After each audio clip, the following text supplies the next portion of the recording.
प्रभु यीशु मसीह के मधुर एवं प्रिय नाम में आप सबों को शालोम।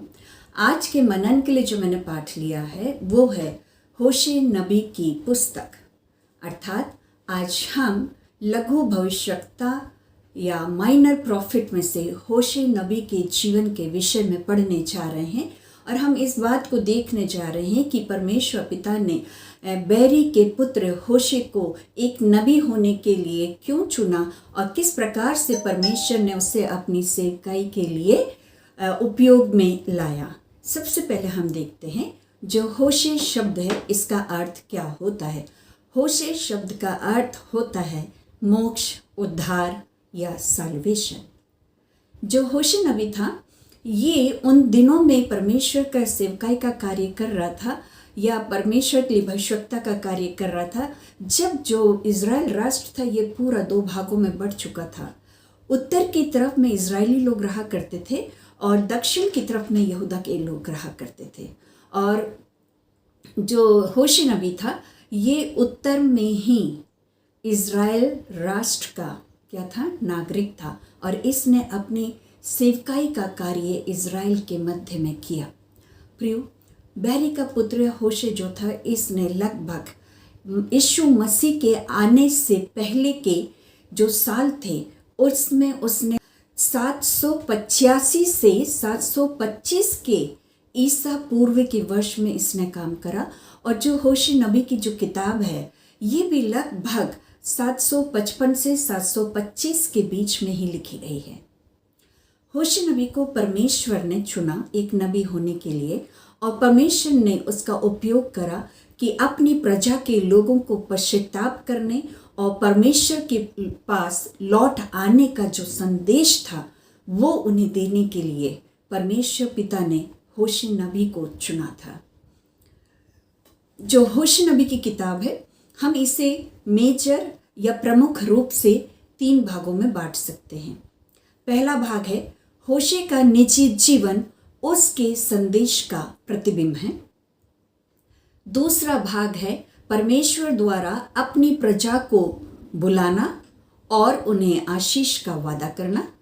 और तीसरा जो भाग है वो है होशे का जो संदेश है ये भविष्य में अन्य जातियों के लिए मसीह यीशु के द्वारा परमेश्वर के अनुग्रह और कृपा को दर्शाता है। सो आइए प्रियो, अब हम पहले भाग की ओर चलते हैं, अर्थात होशे का निजी जीवन उसके संदेश का प्रतिबिंब था। प्रियो, परमेश्वर यहोवा और इज़राइलियों के बीच में एक वाचा थी और वाचा जो थी वो हम निर्गमन 20 में पढ़ते हैं कि मैं तेरा परमेश्वर यहोवा हूँ, तो मुझे छोड़ दूसरों को ईश्वर करके ना मानाना, तो अपने लिए कोई मूर्ति खोद कर ना बनाना, ना किसी की प्रतिमा बनाना जो आकाश में व पृथ्वी के जल के नीचे है, तो उनको दंडवत ना करना और ना उनकी उपासना करना। प्रियो, ये जो एक वाचा परमेश्वर पिता और इज़राइलियों के बीच में थी ये वाचा विवाह के बंधन के समान थी। परंतु हम देखते हैं, हम होशे नबी की किताब में पढ़ते हैं कि जो इज़राइली लोग थे इन लोगों ने परमेश्वर से विश्वासघात किया। हम देखते हैं होशे 3 और 1 में परमेश्वर का वचन कहता है कि इज़राइली जो हैं वो पराये देवता के पीछे फिर गए। होशे 4 और 1 कहता है कि उन्हें परमेश्वर का ज्ञान नहीं है और वहाँ पर शाप देना, झूठ बोलना, वध करना, चुराना, व्यभिचार करने को छोड़ और कुछ नहीं होता है।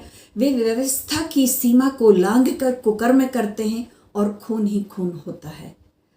होशे 6 और 7 कहता है कि उन्होंने मुझसे विश्वासघात किया। होशे 4 और 6 कहता है कि मेरे ज्ञान के ना रहने से मेरी प्रजा के लोग क्या हुए, नाश हो गए। और उन्होंने, क्योंकि उन्हें परमेश्वर का ज्ञान नहीं था इसलिए उन्होंने परमेश्वर से विश्वासघात किया। उन्होंने व्यवस्था को अर्थात परमेश्वर के ज्ञान को तुच्छ जाना और इसीलिए परमेश्वर ने वहाँ जो याजक लोग थे उनके विषय में भी कहा कि मैं तुम्हें याजक होने के योग्य नहीं ठहराता और मैं तुम्हें, क्योंकि तुमने मेरी व्यवस्था को तज दिया है इसलिए मैं भी तुम्हें याजक होने के योग्य नहीं ठहराता। प्रियो, इज़राइलियों ने परमेश्वर को त्याग दिया, पराये देवता के पीछे हो गए, परमेश्वर का ज्ञान नहीं रखा। उन्होंने व्यवस्था की सीमा को लांघ कर कुकर्म ही कुकर्म किया और वहाँ पर शाप देना, झूठ बोलना, चुराना, व्यभिचार करना होता रहा और वे लोगों ने परमेश्वर को नहीं खोजा और इसीलिए परमेश्वर यहोवा अब उनसे नाराज है। यहाँ पर परमेश्वर पिता ने होशे से क्या कहा? होशे पहला अध्याय और उसका दूसरे पद में के आगे हम देखते हैं कि परमेश्वर यहोवा ने होशे से कहा कि तू जाकर एक वेश्या को अपनी पत्नी कर ले। जो होशे था, होशे ने क्या करा? वो गया और गोमेर को अपनी पत्नी कर लिया। प्रियो, यहाँ पर परमेश्वर जो है वो इज़राइलियों के लिए एक पति है और जो इज़राइली लोग हैं वो उसकी पत्नी के रूप में हैं। परंतु परमेश्वर का वचन यहाँ पर इस प्रकार से हमें बताता है और ये सिखाता है या दर्शाता है कि परमेश्वर को आध्यात्मिक रूप से उन इज़राइली लोगों ने जो छोड़ा वो एक आत्मिक व्यभिचार है और वे लोग परमेश्वर से फिर के दूसरों के समान हो गए। परमेश्वर से फिर के वो दूसरे लोगों के समान मूर्ति पूजा करने लगे और परमेश्वर के ज्ञान को वो लोगों ने नहीं याद रखा और ना ढूंढा, ना खोजने की कोशिश करी। यहाँ तक कि याजक लोगों ने भी परमेश्वर की व्यवस्था को तज दिया था। और हम देखते हैं परमेश्वर ने जब इस होशे को आज्ञा दी तब होशे जाता है और गोमेर से शादी कर लेता है और गोमेर से जब शादी करता है तो उसके 2 बेटे और 1 बेटी उत्पन्न होती है। प्रियो, यहाँ पर उसके बाद जो गोमेर थी वो होशे को भी छोड़ देती है और चली जाती है दूसरे लोगों के पास। परंतु जब वो गुलामी के लिए बेच दी जाती है तब गोमेर उसे वापस खरीदता है और अपनी पत्नी कर लेता है। पर इस बीच में वो अपने परमेश्वर यहोवा की उपस्थिति में अपनी पत्नी के प्रति विश्वास योग्य रहता है। वो अपनी पत्नी से गोमेर से विश्वासघात नहीं करता। परंतु परमेश्वर का वचन यहाँ कहता है कि इज़राइलियों ने परमेश्वर पिता से विश्वासघात किया और वे भी दूसरों के पीछे चले गए। परंतु जब वे लौटेंगे, जब वो परमेश्वर पर विश्वास करेंगे, जो वो परमेश्वर के पास लौटेंगे, परमेश्वर उन्हें अपनी आशीषें देगा और उन्हें स्वीकारेगा अपनी प्रजा के रूप में। परंतु इस बीच भी परमेश्वर यहोवा उनके लिए एक पति के समान रहा। परमेश्वर यहोवा उनकी सहायता करने के लिए सदा तैयार रहा, क्योंकि परमेश्वर का वचन कहता है होशे 11:8 और 9 में, हे एप्रेम, मैं तुझे क्यों कर छोड़ दूं? हे इज़राइल, मैं क्यों कर तुझे शत्रु के वश में कर दूं? मेरा हृदय तो उलट पुलट हो गया है, मेरा मन स्नेह के मारे पिघल गया है। प्रियो, परमेश्वर का मन इज़राइलियों की ओर लगा था और अपने प्रेम के कारण परमेश्वर का मन उलट पुलट हो गया और परमेश्वर उन्हें शत्रुओं के बीच में नहीं छोड़ना चाहता था। और ना मैं फिर एप्रेम को नाश करूंगा, क्योंकि मैं मनुष्य नहीं, मैं परमेश्वर हूँ। मैं तेरे बीच में रहने वाला तेरा पवित्र हूँ, मैं क्रोध करके ना आऊँगा। प्रियो, परमेश्वर यहोवा यहाँ इज़राइलियों के ऊपर अपने प्रेम को प्रकट करता है कि मैं क्रोध करके तेरे पास नहीं आऊँगा, मैं तेरा परमेश्वर यहोवा हूँ, मैं मनुष्य नहीं हूँ, मैं परमेश्वर हूँ और मैं तुझे शत्रुओं के हाथ में नहीं छोड़ूंगा। प्रियो, परमेश्वर अपने प्रिय लोगों से बहुत प्यार करता है। परमेश्वर हमसे भी प्यार करता है। हम भी परमेश्वर की इज़राइली जाति में साटे गए हैं प्रभु यीशु मसीह के द्वारा। प्रियो, यदि हम परमेश्वर की संगति से दूर हैं, यदि हमने परमेश्वर की व्यवस्था को तज दिया है, यदि हमने परमेश्वर को से विश्वासघात किया है किसी भी रूप में, तो आज परमेश्वर हमसे भी यही कह रहा है कि मैं तुझे तुम्हारे शत्रुओं के हाथ में नहीं छोड़ूंगा। मैं तुम्हें नहीं छोड़ सकता जिस परिस्थिति में तुम हो, परंतु मैं तुम्हारा परमेश्वर यहोवा हूँ। मैं मनुष्य नहीं हूँ, मैं परमेश्वर हूँ। इसलिए मैं तुम्हारे पास क्रोध करके नहीं आऊँगा, परंतु मैं तुम्हें अपनी प्रजा करके स्वीकार लूँगा। बस तुम मेरे पास लौट आओ। सो प्रभु परमेश्वर उन्हें बुलाहट देता है, उन्हें बुलाता है। परमेश्वर का वचन होशे 14:1 और 2 में कहता है, इज़राइल अपने परमेश्वर यहोवा के पास लौट आ, क्योंकि तूने अपने अधर्म के कारण ठोकर खाई है। बातें सीख कर और यहोवा की ओर फिर कर उससे कह, सब अधर्म दूर कर और अनुग्रह से हमको ग्रहण कर। परमेश्वर पिता ये भी उन्हें मार्ग बता रहा है कि उन्हें किस प्रकार से वापस आना है। परमेश्वर उन्हें से कहता है कि तुम मेरे पास लौट आओ। तुमने अधर्म के कारण, अपने पापों के कारण ठोकर तो खाया है, परंतु अब मेरी बातों को सीखो, मेरे ज्ञान को सीखो और मेरे पास लौट आओ और मुझसे कहो कि हमारे अधर्म को दूर करो और अनुग्रह से हमें ग्रहण करो। प्रियो, आज परमेश्वर का वचन यही हमसे भी कह रहा है कि हम परमेश्वर के पास लौट आएं और परमेश्वर से कहें, परमेश्वर हमारे अधर्मों को, हमारे पापों को क्षमा करें और हमें स्वीकार करें, हमें ग्रहण करें। परमेश्वर का वचन होशे 10:2 में कहता है, अपने लिए धर्म का बीज बो, तब करुणा के अनुसार खेत काटने पाओगे। अपनी पड़ती भूमि को जोतो, देखो अभी यहोवा के पीछे हो लेने का समय है कि वो आए और तुम्हारे ऊपर उद्धार बरसाए। प्रियो, हम चाहे किसी भी परिस्थिति में क्यों ना हो, हमें भी इजरायलियों के समान परमेश्वर आज हमसे कहता है कि परमेश्वर के पास लौट आओ, अपनी पड़ती भूमि को जोतो, अर्थात अपने हृदय को जोतो, उसमें से बुराइयों को, पाप को, अधर्म को निकालो और उसमें धर्म के बीज को बो, परमेश्वर के वचन को बो, ताकि हम समय के अनुसार खेत की कटनी करने पाएंगे, ताकि हम परमेश्वर के वचन को बो के एक उत्तम खेत की कटनी करने पाएंगे, अर्थात हम और भी लोगों को प्रभु के पास लेके आने पाएंगे और प्रभु के लिए खेत की कटनी करने पाएंगे। पर ये हम कब करेंगे? जब हम परमेश्वर के वचन को सीखेंगे, परमेश्वर की बातों को सीखेंगे, परमेश्वर के ज्ञान को हम सीखेंगे, क्योंकि वचन कहता है, मेरे ज्ञान के ना होने से मेरी प्रजा नष्ट हो गई। आज हम भी नष्ट हो जाते हैं क्योंकि हमें भी परमेश्वर पिता का ज्ञान नहीं होता। हम व्यवस्था को पूरी रीति से नहीं जानते, हम परमेश्वर के वचन को पूरी रीति से नहीं जानते। हम भी वही करते हैं जो इजराइलियों ने किया था, और इसलिए परमेश्वर आज हमें बुला रहा है कि अपनी पड़ती भूमि को जोतो, अर्थात सब पाप और धर्म को दूर करो, मेरे ज्ञान को सीखो और मेरे पास आ जाओ, क्योंकि ये समय है कि परमेश्वर हमारे ऊपर उद्धार को बरसाए। होशे 13:4 में परमेश्वर का वचन कहता है, मिस्र देश ही से मैं यहोवा तेरा परमेश्वर हूँ, तू मुझे छोड़ किसी को परमेश्वर करके ना मानना, क्योंकि मेरे सिवाय कोई तेरा उद्धार करता नहीं है। सो प्रियो, हमारा उद्धार करता हमारा परमेश्वर यहोवा है। सो हमें परमेश्वर के पास लौट आने की आवश्यकता है, और जब हम परमेश्वर के पास लौट आते हैं तब परमेश्वर हमसे आशीषों का वादा करता है। परमेश्वर होशे 14 और उसके 4 पद में कहता है, मैं उनकी भटक जाने की आदत को दूर करूँगा, मैं सेत मेत उससे प्रेम करूँगा, क्योंकि मेरा क्रोध उस पर से उतर गया है।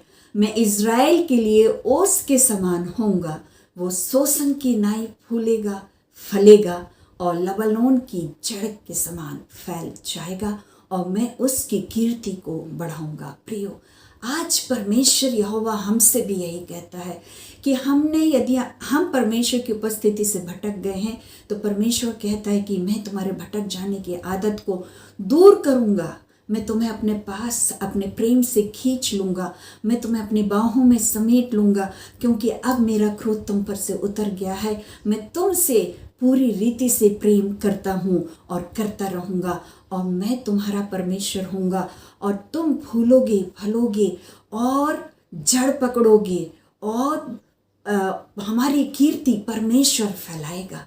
प्रियो, हमारा परमेश्वर हमारे साथ है। उसने आशीषों का वादा किया है कि वो हमको फैलाएगा, बढ़ाएगा और हमारी जड़ को मजबूत करेगा, हमें स्थापित करेगा अपनी सेवकाई के कार्यों के लिए। अपनी बुलाहट के अनुसार वो हमें आशीषें देगा और अपनी सेवकाई के कार्यों के लिए वो हमारा इस्तेमाल करेगा और उसके लिए वो हमें स्थापित करेगा। सो प्रियो, हमारा परमेश्वर हमें आशीषित कर रहा है। आइए हम परमेश्वर पिता से आशीषों को प्राप्त करें, अपनी बुलाहट को समझें, परमेश्वर की नज़दीकी में आ जाएं, धर्म के बीज को बोएं और परमेश्वर से आशीषों को प्राप्त करें, ताकि सही समय पर हम कटनी को करने पाएंगे। प्रियो, आइए अब हम तीसरे भाग पर चलते हैं, जो इस प्रकार से है। होशे का संदेश भविष्य में अन्य जातियों के लिए यीशु मसीह के द्वारा परमेश्वर के अनुग्रह और कृपा को दर्शाता है। प्रियो, परमेश्वर पिता का वचन होशे 2:23 में भविष्य में अन्य जातियों को इजरायलियों के साथ मिलाने या उनके साथ रोपे जाने या उनमें साँटे जाने के विषय की बात करता है।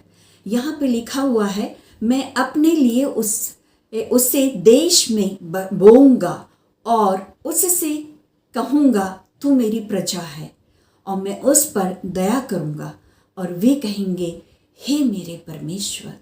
प्रियो, हमारा परमेश्वर यहोवा हमें इजराइलियों के साथ मिलाता है, हमें मिला चुका है।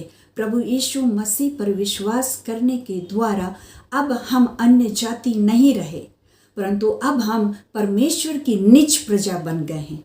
परमेश्वर पिता का वचन क्या कहता है? होशे 6:6 में, क्योंकि मैं बलिदान से नहीं स्थिर प्रेम ही से प्रसन्न होता हूँ और होम बलियों से अधिक ये चाहता हूँ कि लोग परमेश्वर का ज्ञान रखें।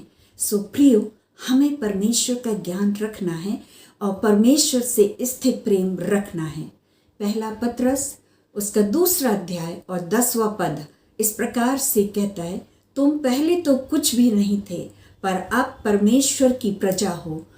तुम पर दया नहीं हुई थी, परंतु अब तुम पर दया हुई है। प्रियो, प्रभु यीशु मसीह पर विश्वास करने के द्वारा परमेश्वर की दया हम पर हुई है, परमेश्वर का अनुग्रह और कृपा हम पर हुआ है, और अब हम परमेश्वर पिता की निज प्रजा बन गए हैं। सो अब हम परमेश्वर की जब निज प्रजा बन गए हैं, तो परमेश्वर हमें बहुतायत रीति से आशीषित करने जा रहा है। पर परमेश्वर हमसे ये चाहता है कि मेरी निज प्रजा जब तुम बन गए हो तो मेरा ज्ञान रखो और मुझसे स्थिर प्रेम को भी रखो। प्रियो, यदि हम ये कहें कि हम में कुछ भी पाप नहीं, तो हम अपने आप को धोखा देते हैं और हम में कुछ भी सत्य नहीं। पर जब हम अपने पापों को मान लेते हैं और जब हम परमेश्वर पिता से कहते हैं कि हमारे पाप और अधर्मों को क्षमा कर, तो हमारा परमेश्वर पिता हमारे सारे पाप और अधर्मों को क्षमा करने में विश्वास योग्य और धर्मी है। सो हमारा परमेश्वर पिता हमारे सारे पाप और अधर्मों को क्षमा करता है। यशायाह 1:18 में हम पढ़ते हैं, परमेश्वर का वचन कहता है कि तुम्हारे पाप चाहे लाल रंग के हो तो भी वे हिम की नाई उजले हो जाएंगे, और चाहे अर्गवानी रंग के हो तो भी वे ऊन के समान श्वेत किए जाएंगे। सो प्रियो, हमारे पाप और अधर्म चाहे जैसे भी हों, जब हम प्रभु के पास एक पश्चातापी हृदय के साथ आ जाते हैं, जब हम प्रभु के पास लौट आते हैं, जब हम प्रभु के ज्ञान को प्राप्त करते हैं, जब हम प्रभु की व्यवस्था की ओर, वचनों की ओर अपने मन को लगाते हैं, जब हम प्रभु यीशु मसीह पर विश्वास करते हैं, उससे अपना उद्धार करता स्वीकारते हैं, तब हम प्रभु की नीच संतान बन जाते हैं, नीच प्रजा बन जाते हैं। परमेश्वर हमारे सारे पाप और अपराधों को, हमारे अधर्मों को क्षमा करता है और हमें अपनी बाहों में फैला बटोर के रख लेता है। परमेश्वर पिता ने अपनी बाहें हम सबों के लिए फैला के रखी है। प्रियो, आइए हम प्रभु की बाहों में समेट जाएं, हम परमेश्वर की नज़दीकी में आ जाएं, हम अपने हृदयों को कठोर ना करें, इज़राइलियों के समान अपने आप को कठोर ना करें, परंतु परमेश्वर की नज़दीकी में आ जाएं। परमेश्वर ने वादा किया है, तुम मेरे पास लौट आओगे, मैं तुम्हें आशीष ही आशीष दूंगा, मैं तुम पे क्रोध नहीं करूंगा, मैं तुम्हें फलाऊंगा, तुम्हें क्या करूंगा? आशीषित करूंगा, तुम्हारी कीर्ति बढ़ाऊंगा और तुम्हें अपनी बाहों में समेट लूंगा। तुम मेरी निज प्रजा हो, तुम मेरा निज धन हो। परमेश्वर का वचन कहता हम परमेश्वर की निज धन है। सो प्रियो, होशे नबी की किताब से आज हम इस बात को देखते हैं कि यदि उसके पहले पाठ से हम ये देखते हैं कि यदि आज हम प्रभु की संगति से दूर हैं, तो हमें प्रभु के पास लौट आना है। उसके दूसरे भाग से हम इस बात को सीखते हैं कि प्रभु ने हमें अपने पास बुलाया है और हमें आशीषों का वादा किया है। वो हम पे क्रोध नहीं करेगा, वो हमें शत्रुओं के वश में नहीं छोड़ेगा, वो हम पर दया, कृपा और अनुग्रह करेगा।